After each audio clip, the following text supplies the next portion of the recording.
Hey guys, how's it going? So got the tarp off the car finally, and ended up getting a new battery charger as well. So it's just charging away right now. It's a Canadian Tire Eliminator battery charger. Pretty easy to use. Probably not the greatest spot for it, but I had to keep it out of the sun too. It's sitting right here, so I just wanted to move it out of the direct sunlight. But yeah, this one's it's a pretty decent one. It was like $140. So basically what you want to do is you hook it all up first. Don't even plug it in yet. Make sure all your cables are situated right. In this case, I got side posts. So what I had to do, I disconnected the ground. I disconnected the cables too, actually, because I couldn't get them in there with the cables connected. So I just screwed the screws back in the battery and hooked those up properly, so they got a good connection. Pardon me. But yeah, as soon as you plug this in, this model here, within 30 seconds you have to press the start button. I recommend looking at the instructions and going through all that stuff, but however, it does say in the instructions if you don't press it within 30 seconds, it just automatically does it.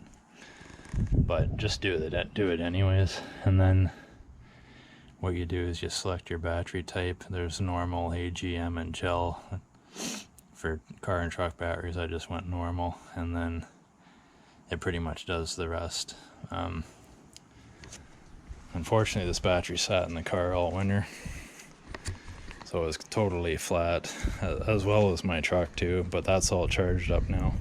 I didn't think it was going to take a charge, but it ended up taking one, so that's good. We'll see what happens with this. Hopefully it's alright and I can fire it up, but we'll see. But yeah, the other thing is to again, go over your instructions for your battery charger. They recommend you keeping the battery as far away from the battery as possible, and in a well ventilated area. We're outside, so we should be pretty good here. Yeah, like I said, I did have it sitting right here, but it was in direct sunlight with a lot of heat coming down on it, so I didn't want that, so I ended up moving it there. So like I said, it should be okay, I think.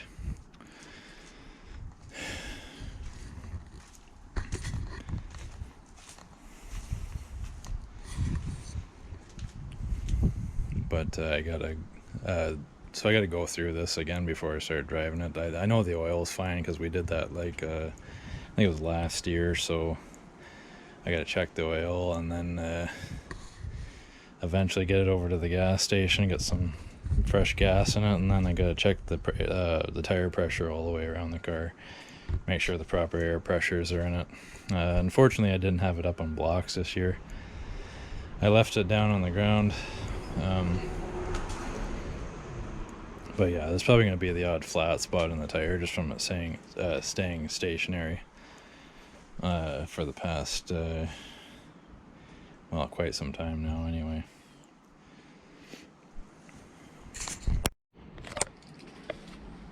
Everything's still looking pretty good on this. I got to get the vacuum out and vacuum out all these key leaves. That's about the only thing, and just clean up the trunk in here and vacuum the interior out a bit. Eventually I'd like to steam clean the seats or something like that. Clean them up a bit. Again, got key leaves in here. That was from the late fall, spring there, when all that crap was starting to come down there. Still a lot of work to do to this car. I got a lot I need to address, like all these rust bubbles here. Kind of afraid to even poke at that, to be honest. Hopefully it's still I'm hoping that it's just surface and I can just kind of do like a skim coat of maybe JB Weld over top of it or something like that. Even if there is some pinholes in that, I'll just fill it in with JB Weld. And this up here, it's like a bubble right there. I think you guys can see it. I'm not too sure if that's a hole or what's going on with that. I might try and do something with some metal and maybe JB weld in that thing too.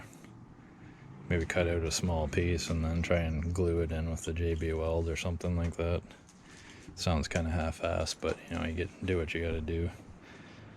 I don't got a whole lot of money to work with, so the window still needs to be fixed here. There is some rust right there, quite unfortunate. That really bothers me, but again, I can't really pull it out at this point in time because I don't got everything to fix it properly, nor can I really afford to get into that little bit. So all I can do right now is maybe just spray a bit of oil in there and then just try to keep it from not rusting as much. Keep it covered up with the tarp there too and whatnot. So